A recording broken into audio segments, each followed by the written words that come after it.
దైవాగం ప్రకారం. Okay sir. మీ కుటుంబ సభ్యులు ఏంటి, ఏమేం చేస్తారు ఇంట్లో వాళ్ళు?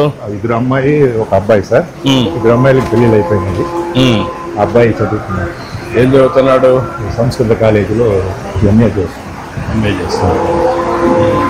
ఇప్పుడు అందరినీ మళ్ళీ ఈ పురోహితానికి కానీ సాంస్క్రిట్కి కానీ ఎక్కువ ప్రోత్సహిస్తున్నారు మీ కుటుంబాల్లో? అవును సార్. పరంపర శివాచార్య పరంపర సార్. మా తండ్రి గారు అందరూ కూడా కాళహస్తిలో పూజాధికారులు ఉండేవాళ్ళు.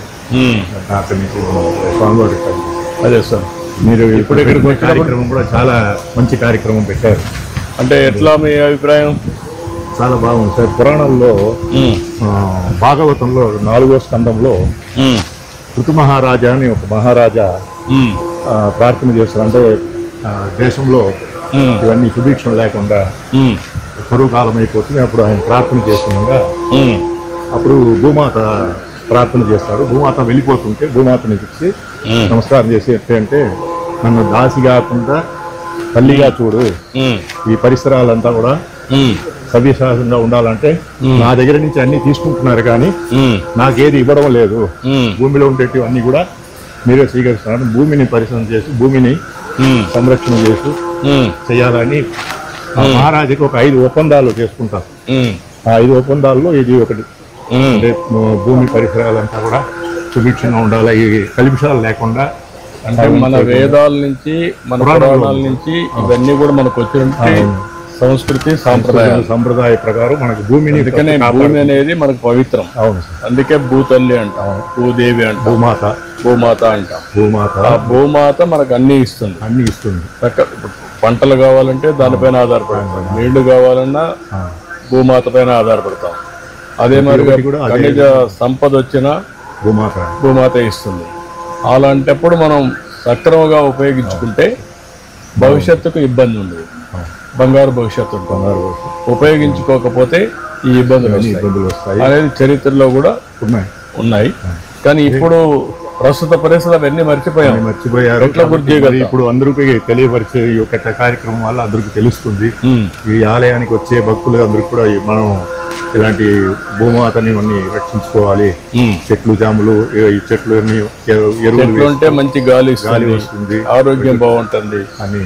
భూమి బాగా ఉంటే దానివల్ల ఎక్కువ మనకు సదుపాయాలు వస్తాయి, పంటలు వస్తాయి. ఋతు మహారాజా పురాణంలో ఉంది సార్. ఇప్పుడు మీరు చేస్తున్న కార్యక్రమము స్వర్ణాంధ్ర స్వచ్ఛాంధ్ర అని చెప్పి కార్యక్రమానికి చాలా ప్రాముఖ్యత ఉంది. చేస్తే అందరికి ఇక్కడ తెలియపరిస్తే అందరు కూడా అది పాటించి. దేవాలయాల్లో కూడా అది జరుగుతుంది. దేవాలయాల్లో చాలా పవిత్రతలు వస్తున్నారు, వాళ్ళకి తెలియని వాళ్ళు ఉంటారు.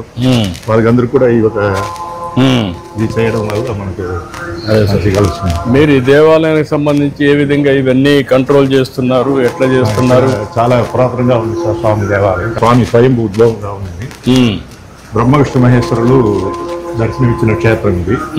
ఒకళ్ళ మాత ప్రార్థన చేసుకున్న శివలింగం ఒకటి. ఈ తీర్థంలో కొండ మీద ఉండే తీర్థాలంతా కూడా ఈ తీర్థంలో సంగమం అయి పడుతుంది కాబట్టి కార్తీక మాసంలో ఈ తీర్థంలో స్నానం చేస్తున్నారు భక్తులందరూ కూడా. కొండ మీద వెళ్ళి అన్ని తీర్థాలు దర్శించలేరు, స్నానం చేయలేరు. ఎన్ని తీర్థాల నుంచి మనకి నీళ్లు వస్తాయి. నేను కూడా ఇక్కడ పుట్టినవాడిని, ఇక్కడే పెరిగాను, ఇక్కడే తిరిగాను. ఈ కపిల తీర్థం ఎన్నో చాలా సార్లు చిన్నప్పటి నుంచి ఇవన్నీ చూశాను.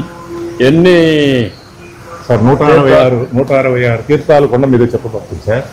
ఆ తీర్థం అంతా కూడా ఇక్కడ సంగమం అయ్యేట్టుగా పురాణాలు చదువుతున్నాయి. పవిత్రమైన జలం, పవిత్రమైన తీర్థము. అక్కడ 3 కుండాలు ఉన్నాయి సార్. అది బ్రహ్మకుండం అని, మహేశ్వర కుండం అని, విష్ణు కుండం అని పేరు. ఆ తీర్థం ఎప్పుడు కూడా ఎండాకాలంలో కూడా ఈ వాటర్ ఫాల్స్ లేకపోయినా అందులో తీర్థం బాగా ఎప్పుడు ఉంటుంది సార్. ఆ తీర్థమే మనం మంచి కొబ్బరి నీళ్ళలాగా ఉంటుంది ఆ మూలలో. దాని అంతా కూడా పరిశుభ్రంగా మనం చూస్తూ అన్ని పరిశుభ్రం చేసుకుంటున్నాము.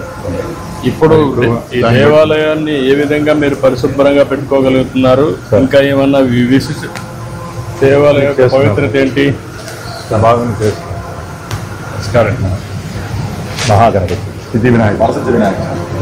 నమో వ్రాతపతజే నమో గణపతజే నమ ప్రమథపతజే నమస్తే అస్తు లంబోదరాయ ఏకదంతాయ విఘ్న వినాశినే శివసుతాయ శ్రీవరదమూర్తయే నమో నమః. వరసిద్ధి వినాయక స్వామినే నమః.